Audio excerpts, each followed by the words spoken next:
Here we go, boys and girls. Real quick lesson on the War of 1812, sometimes also called Mr. Madison's War, James Madison, or the Forgotten War. Here goes nothing. All right, we're going to start out with this. We know that the WarHawks were somebody that really tried to push for war. There are people from the South, people from the West, Henry Clay, John C. Calhoun. They were very young. They were anxious to gain lands and hopefully expand out west as quickly as possible. So these WarHawks did not achieve a quick victory as they had thought.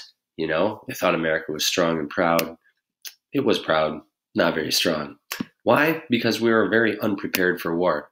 We only had 7,000 troops, 75,000 militiamen. Remember, militia are basically farmers with pitchforks.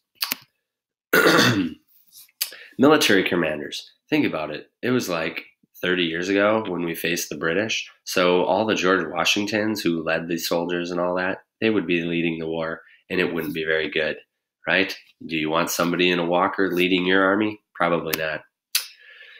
The government lacked leadership, and we underestimated the strength of the British. That pretty much wraps up part one.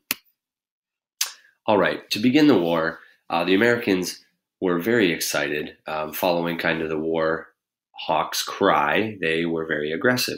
And so from Detroit, right around in here, they attacked Canada. Their goal was to gain Canadian lands, which was rich in fertile soil. It didn't happen, though. They were actually forced to surrender. What was the big problem? If I pull this window over here, Lake Erie. These are very, very, very large lakes, and you had a navy on there, and the British Navy on that lake was very powerful. So we couldn't win without control of Lake Erie. It would kind of divide our country. Next page. Naval battles would continue to be an issue. British Royal Navy was still the strongest in the world at the time. Remember, under Thomas Jefferson, he decreased the size of the Navy from 25 to 7 ships to lower the national debt. Big mistake if you're going to war with the British, right? We're going to skip this next part, so go ahead and cross that off.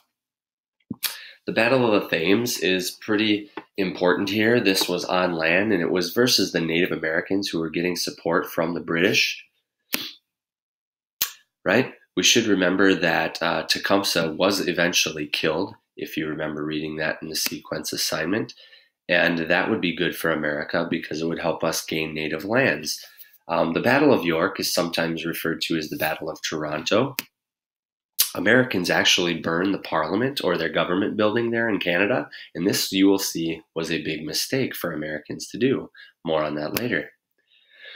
The USS Constitution was a naval frigate or warship, and it earned the nickname Old Ironsides because it took on 2 British ships, sunk them both, and cannonballs were reported to hit its sides, which were made of extremely strong oak, and bouncing off.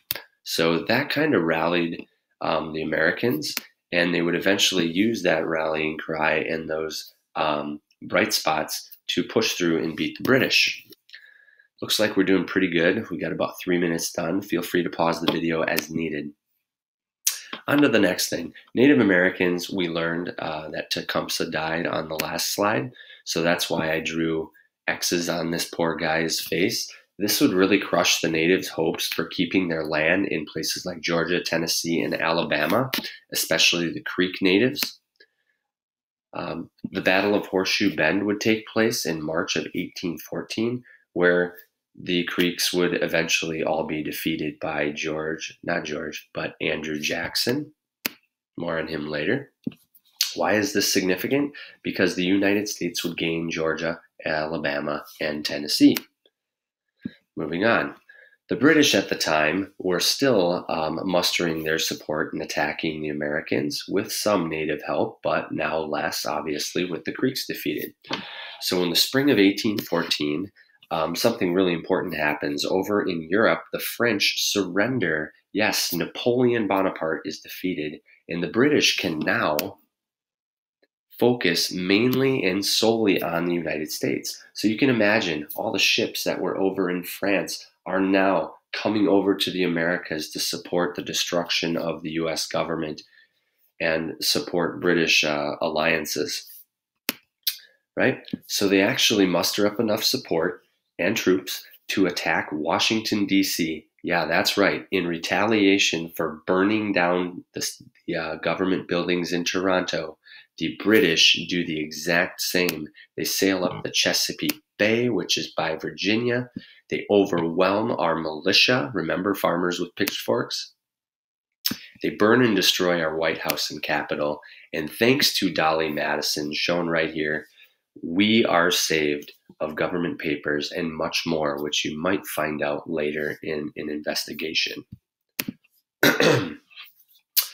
All right, we're going to skip the next part called holding firm, but the British would burn the White House down. They would move on to Baltimore, where our army would finally stop them. Here's the next great big story. Make sure you do this and do it well. The British, as they're heading towards Baltimore, see Fort McHenry. This is basically an island, and they want to destroy it, right? Because they can't go around it. They need to take out anything that is an American support system.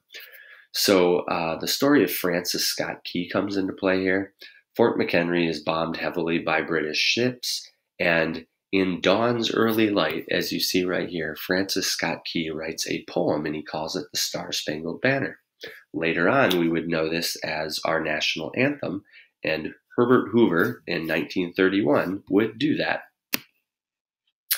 We're going to skip this part here about Lake Champlain in Vermont, but essentially up in the northern New England states, the British would try to make a final push. They would fail, and they learn that the war here against the Americans is too costly. All right, the war ends with the Treaty of Ghent. That is pronounced Ghent, not Gent. And it officially ends the war in December of 1814. What didn't it do? What are the results of this? It didn't change any borders. America would be drawn right where it normally is between Canada and the United States. So the U.S. wouldn't gain anything. The other important thing is Britain wouldn't lose anything. Lastly, it did not again address the impressment of sailors or the taking of U.S. sailors and forcing them to work on British ships, much like Jay's Treaty. Okay, so Americans probably didn't like that, just like they didn't like Jay's Treaty, right? At the same time this was happening, remember, over in Europe where the Treaty of Ghent was signed, British troops continued to fight, right? It takes a long time for messaging to get across the ocean. It's a 1 to 2 month journey depending on wind and ocean currents and time of year. So the Battle of New Orleans takes place despite the war being over. This is pretty intense and extreme for the time, right? So under General Andrew Jackson, the Americans dug in well and they were really prepared, but they were outnumbered 5 to 7. Okay? So they hid behind cotton bales. They dug themselves in really, really well, and they anticipated this attack. The British get swarmed, basically, and get annihilated. And the significance of the Battle of New Orleans is the battle happens after the war was over, and Andrew Jackson becomes a war hero. All right. Should be on to the last final push here. American nationalism. What I want you to get here is that nationalism, remember, is loyalty to one's country or pride in one's country.